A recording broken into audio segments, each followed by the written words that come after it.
quando isso acontece um movimento de negociação secreta entre a OLP e os israelenses, que visavam um acordo de paz, onde os palestinos poderiam estabelecer um Estado palestino com uma série de regras. Que foi o do Yitzhak Rabin? Isso, em Gaza e Cisjordânia, com troca de território e tudo mais. Tio avô aqui, tio dele. Tio avô. Tio avô, E aí, todo o imbróglio é que esse acordo nunca chegou ao fim. Por quê? Só que no meio disso, surge o Hamas.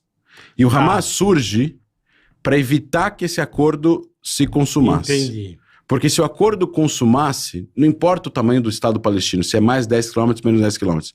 O Hamas é contra a existência conceitual de Israel naquela região. Não importa se vai ser... Se vai ter Palestina, se não vai, se não interessa nada. Eles querem que uma Palestina exista, mas tem que ser uma Palestina que seja em todo o território. Perfeito. Não em Gaza e Cisjordânia. Tá.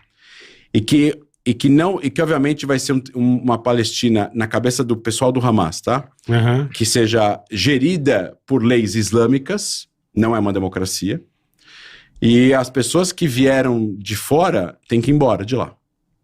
Tá. Todos os judeus refugiados. Quem estiver lá, zarpa. Só quem nasceu lá antes de 48, antes de 30, uma coisa assim, que eles tinham lá uma regra deles lá mirabolante que poderia ficar. Que é menos de 5% da população de Israel hoje. Mas enfim, o ponto é, o Hamas ele é um movimento excludente. Então não é um movimento de resistência ou de liberdade, é um movimento de exclusão. Se você é diferente de mim, você está excluído. E o Hamas tomou o poder em Gaza ou foi eleito? Não, o Hamas, assim, ele surge em Gaza, ele é um movimento. Então você tem pessoas adeptas ao Hamas, você tem pessoas que são parte do Hamas, tem pessoas que ajudam o Hamas, tem pessoas que são armadas do Hamas, tem pessoas que não são armadas e são do Hamas. Tem Hamas na Cisjordânia e tem Hamas em Gaza. Só que em Gaza eles conseguem ganhar mais poder e mais... Eles conseguem ter mais... manobra militar, conseguem se armar melhor, e ao longo dos anos eles conseguem criar uma força militar, assim, surpreendente para um grupo terrorista, de túneis e de armas e tudo mais. Israel sai de Gaza em 2005, de forma unilateral. Eles tinham lá 10 mil colonos, vivendo numa série de assentamentos, perto da praia, no meio de Gaza, e tomam a decisão de ir embora de lá, porque tinha muito atentado, tinha muito problema de segurança. Aí deixa pra turma. Deixa pra turma aí, vambora. Aí eles tomam a decisão de sair em 2005. Uma decisão que o governo de Israel tomou de forma unilateral, sem um acordo com outro lado.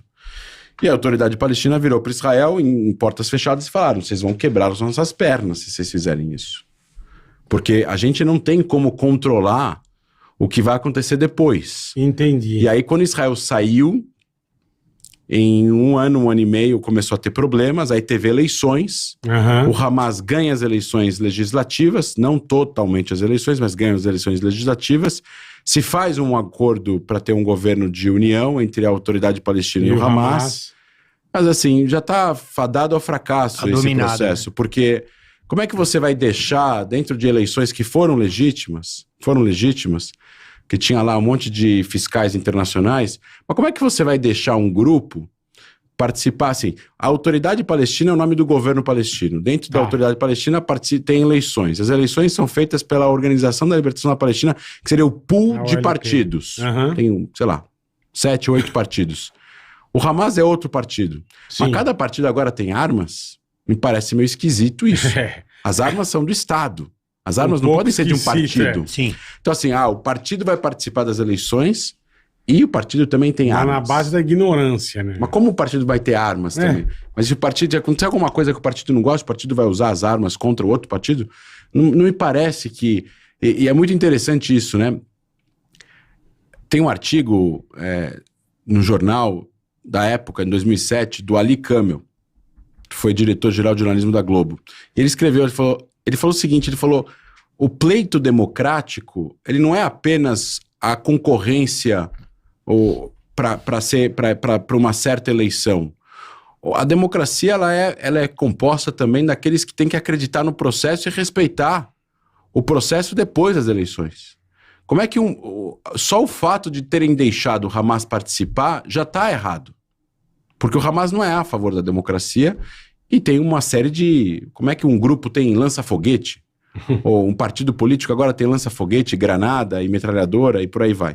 Então ele ganha as eleições, é feito o acordo com a autoridade palestina, o acordo não dá certo, a autoridade palestina começa a prender gente do Hamas na Cisjordânia, o Hamas começa a prender gente do Fatah, do partido oposto, na faixa de Gaza. Isso dura 6 meses, e em junho de 2007, o Hamas vai atacar o QG central da polícia palestina em Gaza, vai tomar o QG, e lembra muito o Talibã conquistando de novo a capital afegã, Cabul, depois que os Estados Unidos saiu.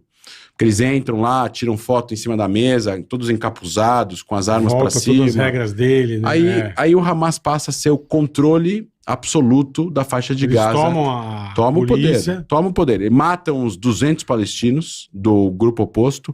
Muitos são expulsos de Gaza, fogem. Israel transfere eles para a Cisjordânia, porque está Israel no meio. E aí o Hamas passa a controlar a região.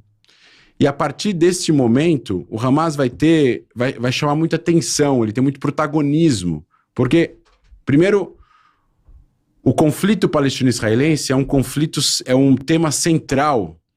A causa palestina, o conflito palestino-israelense é um tema central no mundo árabe. Tá. É um tema que une. É um tema que traz uma solidariedade coletiva do mundo árabe para com uma causa que seja comum a todos. Porque eles têm as divergências deles, que a gente já sabe. Teve várias guerras entre eles. Então. Você teve guerra Iraque, você teve guerra civil no Líbano, você tem guerra civil no Iraque, você teve guerra civil na Síria, você teve um monte de problemas.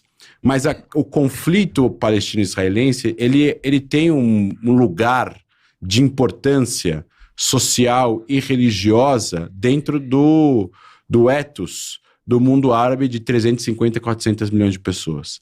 E quando o Hamas toma o poder em Gaza, o Qatar, que gosta... O Qatar tem um governo... Mim adora o Qatar. Não fala esse nome que me dá uns traumas. Mas tudo bem. Ama. O Qatar tem um... Mas você quer compartilhar o que aconteceu? Não, tá tudo bem. Eu só tô ferido. Copa do Mundo. O Qatar tem um... O governo do Qatar, ele é um governo que tem uma linha religiosa de visão, eu poderia dizer até um pouco fundamentalista. E dentro dessa visão, eles gostam de movimentos sociais religiosos. Eles apreciam os movimentos, porque os movimentos eles mexem com a rua, né? Com as pessoas. O povo. E o Hamas é um movimento social religioso também, né? Então eles começam a se interessar. E como o Qatar é um país muito pequeno, com pouca relevância até então, e eles começam a ter uma estratégia, primeiro, política externa independente da Arábia Saudita e dos Emirados Árabes e do Bahrein. 2, conversar com todo mundo que pode conversar com o Qatar. 3, soft power. 4, influência através de movimentos sociais. Então eles começam a comprar time de futebol, eles começam a abrir cátedras de estudos árabes em universidades ocidentais, Harvard, Yale, Princeton, Europa e tudo mais. Eles têm muito dinheiro, muito gás. O país tem muito pouca gente que recebe os benefícios do país, o resto é tudo gente que trabalha...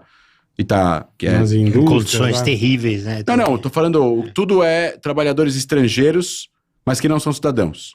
Cidadãos hoje são 300 mil, na época deveria ser 50 mil, Caramba. 100 mil. Não é nada. Pouquíssimo. Porra. Então, o recurso per capita que eles têm é muito grande. Então, eles começam a dar dinheiro pro Hamas, porque eles querem ter a influência dentro do mundo árabe. Para ter influência no mundo árabe, eles precisam de uma causa. E a causa palestina é a causa que chama mais atenção.